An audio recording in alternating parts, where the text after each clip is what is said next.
guys, it's Sissy, and I want to come on today and talk to you about tarot decks and how you figure out what it is that you like. So like when I first started on this journey, I would just like get deck after deck after deck because I was like trying to find that special deck that was just going to speak to me, you know?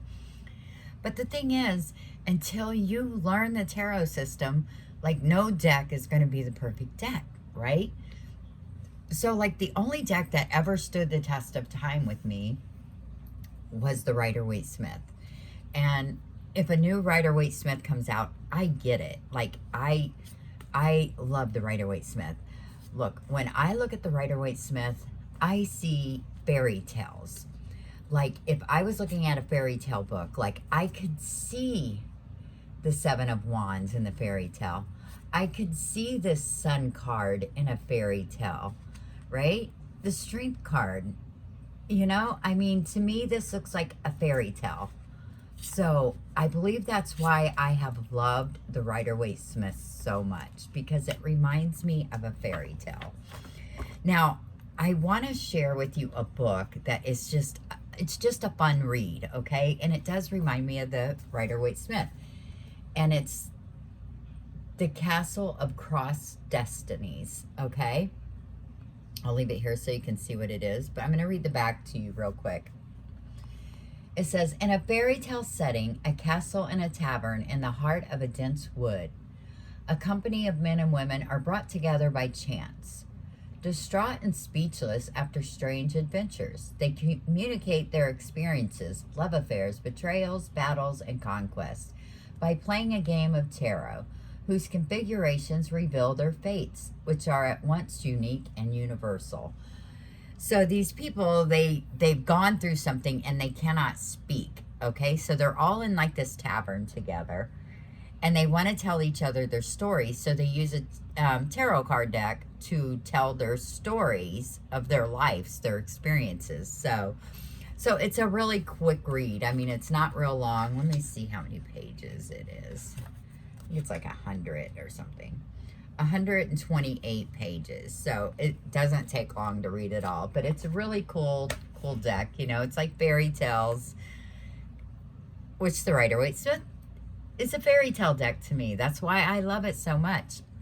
Well, I have learned about myself. Like I would get decks and like would not connect with them, and like people would say, oh, it's such a beautiful deck or whatever, and I'd be like, why can't I connect to this deck? Well, I have discovered that I do not like real people in my decks, i.e. the Gaian Tarot, Super Lunaris Tarot. I mean, and don't get me wrong, both of those decks are absolutely beautiful, gorgeous, and like that's why I'd be so upset. Like, why can't I connect to these decks? But I've learned I do not like real people in my decks, which is really strange, right? But anyway, I like that world that I can go to, that I can still get a message, but it's a different world, you know, like a world I want to go visit. Okay, so like I want to share with you, like one of the decks that I love so much is Tarot of the Divine. Like I love everything about this deck. I love the cardstock. I love shuffling this deck. I love the images in this deck. I love the fairy tales associated with the deck. And I just love going into this world. Like I love this deck so much, right? It's so fun to shuffle. It's so fun to work with. And I just love it. Now it does come with a smaller book, and it's a good book. Like it tells you where the stories originated from, and it gives you a little snippet of the story associated with each card. But then separately, you can buy the Beneath the Moon book, and it tells you like the full fairy tale. And like it follows no order. Like it doesn't follow the tarot, you know, like all the majors, then the minors or whatever. So I went through and I wrote down every card. So I have the Pentacles, the Cups, the Wands, and the Swords, and I wrote down every card and the page numbers. Same with the Major Arcana. I need to write, like, print this on like some parchment paper and like glue it in here or something. But this came in really handy for me, and I'll show you like the Fool is page 15. So like if we went to page 15, you go to page 15 and there's the Little Mermaid, and here's the story. Well, I also wrote it up here because if I didn't have the cards with me, I might not know that this was the Fool, right? So I did that with all the cards, or every page, right? So I wrote it down, which really helped me to learn all the stories of the Tarot of the Divine, right? Which I really enjoyed, which you do not need to know the stories to work with this deck, because you can read it just like a RWS deck, okay? So you don't need the stories, but I really wanted to go into that world, so that's why I wanted to read all the stories associated with these cards. And I did, and I love it so much. So I love this deck. Fairy tale deck, right? All right. The next deck I want to talk about is the Shadowland Tarot. Another beautiful book. Let's see. Like, you have the colored picture of the card, you have the upright, the shadow, the meaning, the message, a story, and then after every explanation, you get reflections, and it gives you questions you can reflect on that particular card, which is very, very cool, right? And this is a deck. I know the other day I kept saying borders and I meant edges, you know, but it had gold gilding on the edges of this deck, and I love some gold edges, but sometimes gold edges are not good, and the gold edges on this were not good. The gilding was like, it would hurt your hands, and like I wanted to work with this deck, but like after just a few minutes, like my hands would start hurting. So I was like, this gilding has got to go.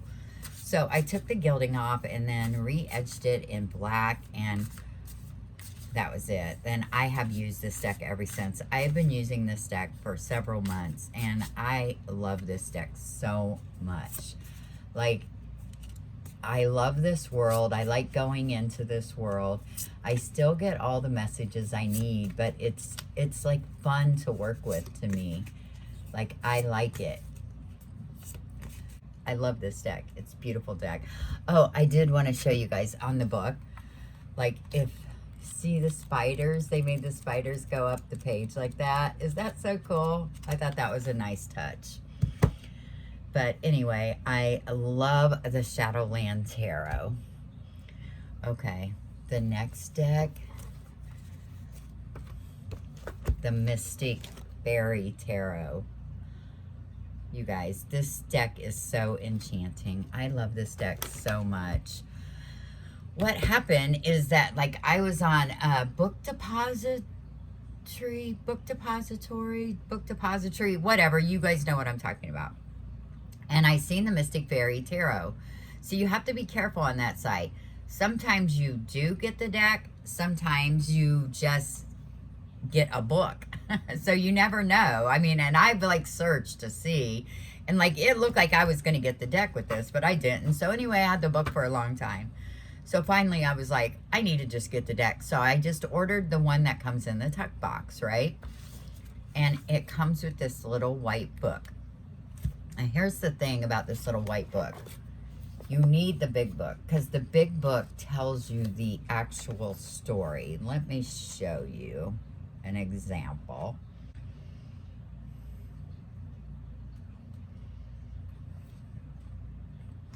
Okay, so you get this story, right? And then down here you get your message. Well, in the little white book, all you get is this, the message. This is the story that's going on in the suit and in this particular card. This is the story, which you need the story. It's what is so cool about it, right? So yes, you do need the big book if you want to enjoy this deck. Let me show you a few of the majors real quick. Oh, that's the Chariot. Strength. The Devil. The Tower. The Beautiful Star. Oh, and the Sun and Moon. Let me show you. They like match up together there. It's kind of hard doing it like this, but yeah, it kind of matches up together, so it's very cool. And then you start with the Pentacles, right?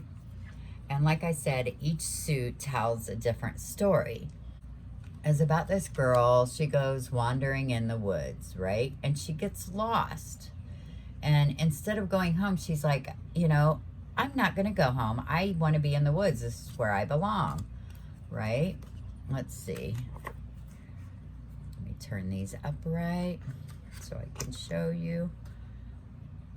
So she decides, well, I need to get ready for winter. So she plants all of her fruits and vegetables, and she's like really excited about it. So like everything grows, and then she harvests, you know, her plants and her vegetables and all that. And she had made these baskets. She was really good at making baskets. So she puts all of her bounty in the baskets. Well, she wakes up the next morning and everything is gone, and it's about to be winter. So she's like very upset, right? So she meets this wood mouse, and she's like, you know, all my bounty is gone and winter's coming. So he shares what he has, and he's like, we can't leave you out here this winter. Come be with us. So she goes to their place and she shows them how she makes baskets, and they like love the baskets, right?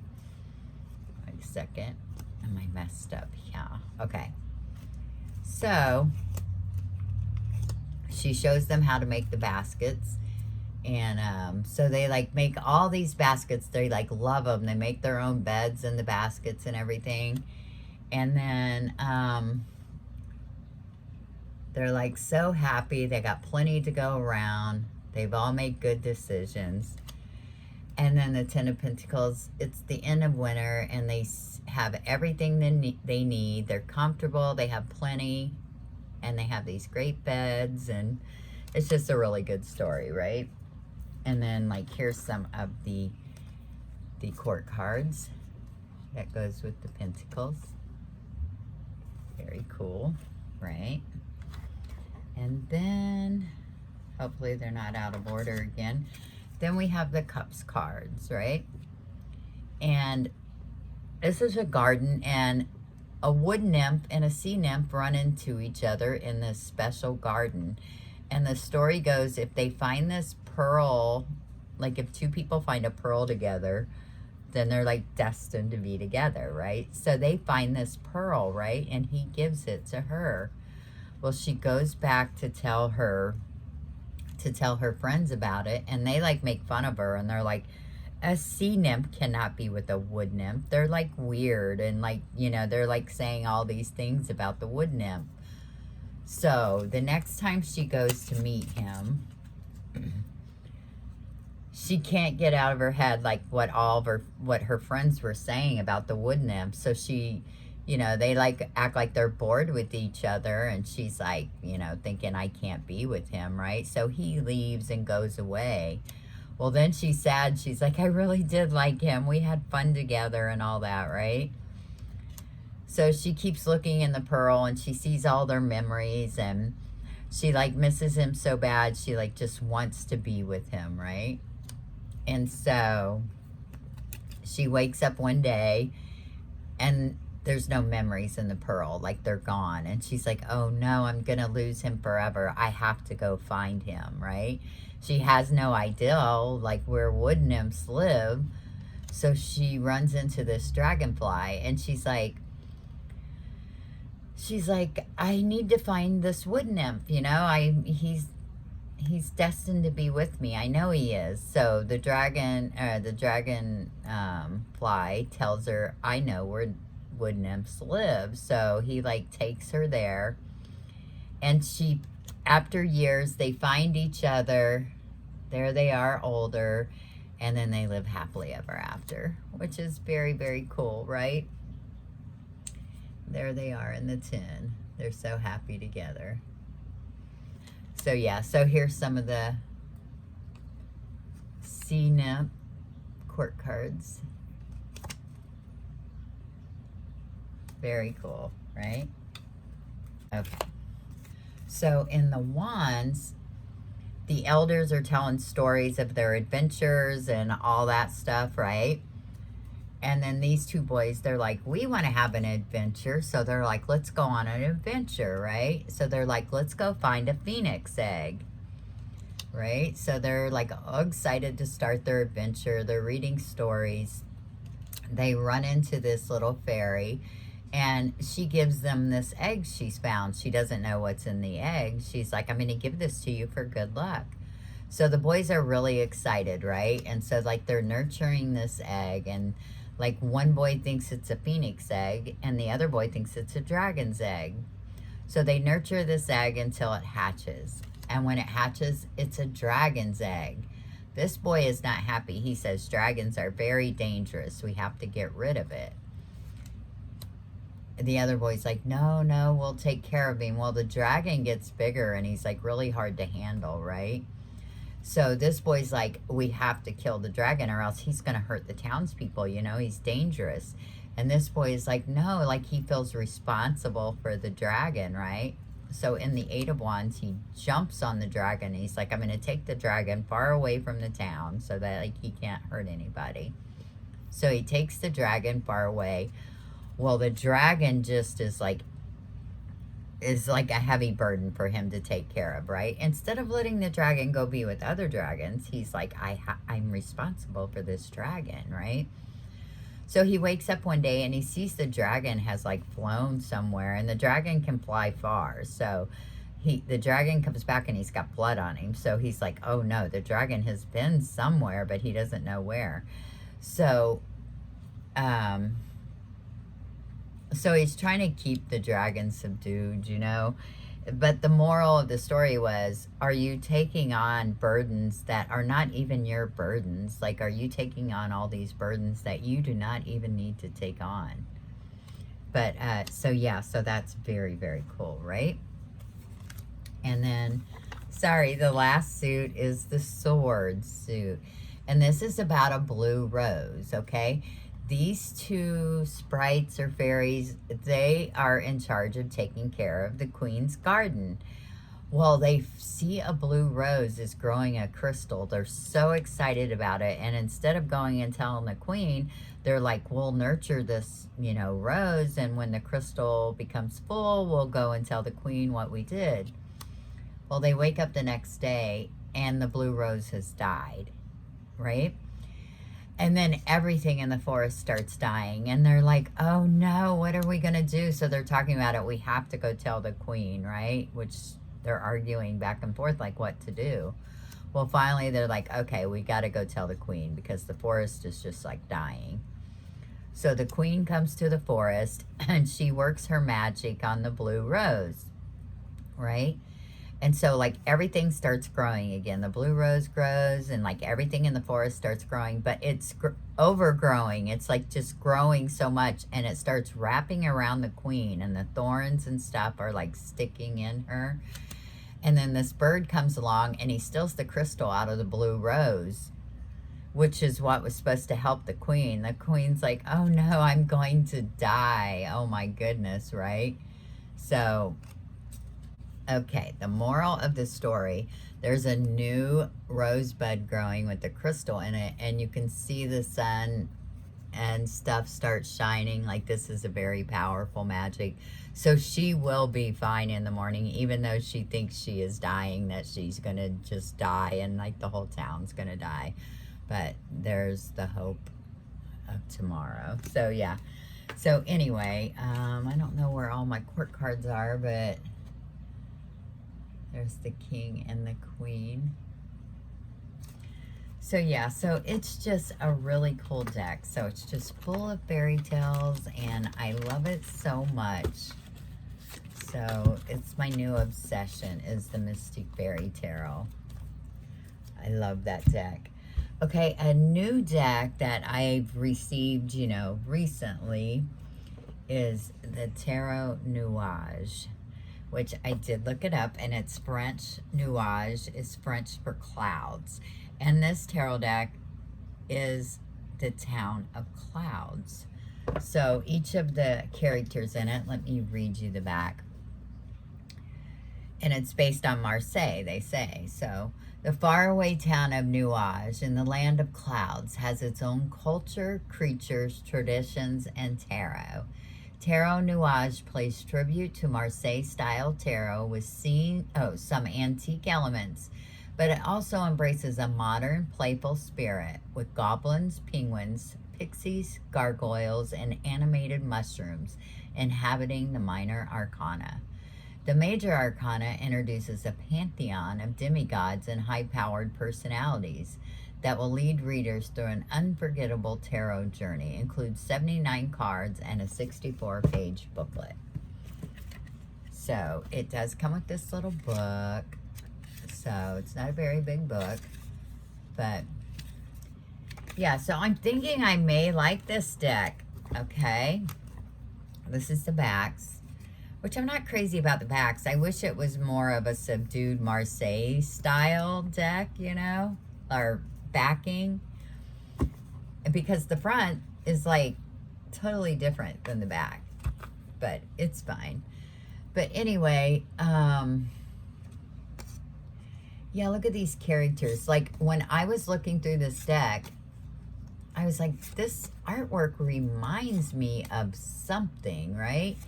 And I know some people have compared it to like the Deviant Moon or whatever. And I mean, I can see why they would say that. But I kept looking at it and I was like, what does this remind me of? And I figured it out. It reminds me of Paulina Cassidy decks, but like with the little twist of, you know, more creepier or whatever. But yeah, it does remind me of her artwork. So, well, the people in it, right? So yeah, so that's what it reminds me of, is Paulina Cassidy artwork. And I love it. Look at that Lovers card. So good. Look at the High Priestess. Love it. Justice. But yeah, so yeah, so as Sylvain would say, it's pips with feeling, because like look, in the Ten of Wands, you can see him carrying that up the windy road. The Two of Wands. The Hanged Man.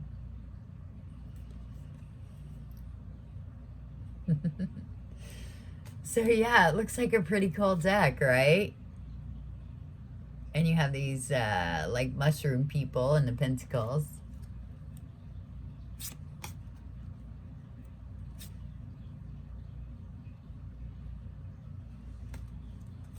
So yeah, so I'm looking forward to working with this deck. We'll see how it works out. But I feel like this is, you know, like my style. Like that fairy tale, different world, right? Okay, I think that's all I really wanted to show you. Oh, I have been loving Marseille so much. And like right now, which the Ancient Italian, I really love that deck. And this is the same thing, the Tarot Saprofino. But I love this one because of the size, right? And Marseille reminds me of like a fairy tale world, you know?